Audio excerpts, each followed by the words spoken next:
नमस्कार दोस्तों, आपका हमारे चैनल में स्वागत है। श्री हरि नारायण को अति प्रिय है वैशाख शुक्ल द्वादशी। दोस्तों, वैशाख शुक्ल द्वादशी और कार्तिक शुक्ल द्वादशी श्री हरि नारायण को अति प्रिय है। पृथ्वी देवी स्वयं भगवान वराह से पूछ रही है कि प्रभु, वर्ष में 365 दिन और 12 माह है, जिसमें से आप केवल 2 महीनों की द्वादशी तिथि की ही मुझसे प्रशंसा क्यों करते हैं। तो वराह भगवान मुस्कुराते हुए कहते हैं कि देवी, जिस कारण से ये दोनों मास मुझे अत्यधिक प्रिय है वह धर्मयुक्त वचन सुनो। तिथियों में द्वादशी तिथि सबसे श्रेष्ठ मानी जाती है, क्योंकि इसकी उपासना से संपूर्ण यज्ञों के अनुष्ठान से भी अधिक फल प्राप्त होता है। हजारों ब्राह्मणों को दान देने का जो फल होता है वह इस कार्तिक और वैशाख मास की द्वादशी में एक को ही दान देने से प्राप्त हो जाता है।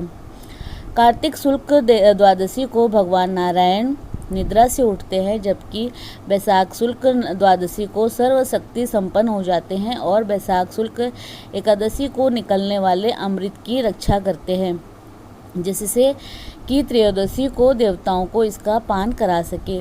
आज श्री हरि नारायण को चंदन, फूल, धूप तथा तुलसी पत्र जरूर अर्पित करें, वो भी तांबे के पात्र में रखकर। और ये 2 महामंत्र है, ओम नमो नारायण, ओम नमो भगवते वासुदेवाय। वैशाख शुक्ल द्वादशी को तांबे की उत्पत्ति की कथा।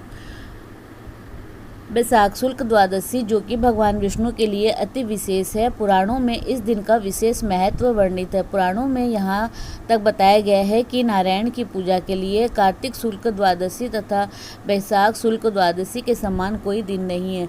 वराह पुराण के 121वें अध्याय में एक विशेष कथा सामने आती है, जिसके अनुसार तांबा की उत्पत्ति वैशाख शुक्ल द्वादशी के दिन ही हुई थी। कथा के अनुसार गुड़ाकेश नामक एक महान असुर ने 14,000 वर्ष तक नारायण का कठोर तप किया। जब नारायण ने प्रसन्न होकर दर्शन दिए तो असुर ने वरदान मांगा कि उनके हाथ से छूटे हुए चक्र से उसकी मृत्यु हो और शरीर के गिरने पर उससे जो भी चर्बी, मज्जा, मैदा और मांस आदि बिखरे वे सब तांबा बन जाए और उसमें सबको पवित्र करने की शक्ति निहित हो।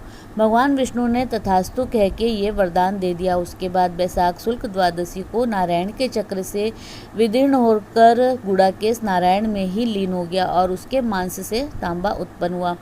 भगवान विष्णु को तांबा अत्यंत प्रिय है। भगवान ने यहाँ तक कहा है कि मेरी पूजा के पात्र सोने, चांदी और कांसे आदि के हो सकते हैं, किंतु उन सभी को छोड़कर मुझे तांबे का पात्र ही बहुत अच्छा लगता है। विशेषकर वैशाख शुक्ल द्वादशी के दिन तांबे के बर्तन में ही चंदन, धूप, फूल आदि रखकर माधव की पूजा करनी चाहिए। 5 अवसर भगवान विष्णु को बहुत अधिक पसंद है, जिसको कि पंचमी कहते हैं। महाभारत के अश्वमेधिक पर्व में भी श्री नारायण कहते हैं कि जो पुरुष स्नान आदि से पवित्र होकर मेरी पंचमी के दिन भक्ति पूर्वक उपवास करता है तथा तीनों समय मेरी पूजा में संलग्न रहता है, वह संपूर्ण यज्ञों का फल पाकर मेरे परम धाम में प्रतिष्ठित होता है।